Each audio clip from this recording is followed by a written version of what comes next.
Zbadal som, ako po ceste beha kačička s malým. Zastal som a v kanáli som videl, že sa pohybujú ďalšie malé.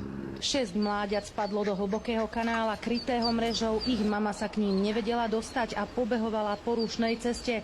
Všimol si ju okolo idúci vodič, ktorý neváhal zavolať hasičov.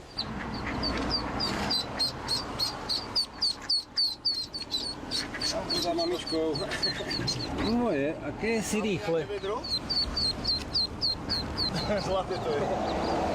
Upozorňovali odstavenými blikajúcimi autami okolo idúcich vodičov na to, že sa na ceste niečo deje, aby spomalili.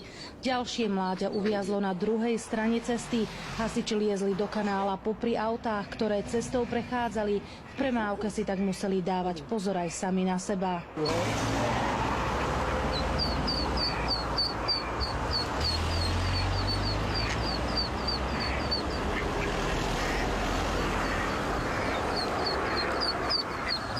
Behala určite aj s malým, zo 3-krát by ich tu už bolo zrazilo. Kačacia rodina prešla z Hrona cez 2 dvojprúdovky plné aut. Hasiči ich naložili do vaku a odviezli späť k vode. Všetky sa bezpečne vrátili tam, odkiaľ sa vybrali na výlet. Oni pôjdu za ňou.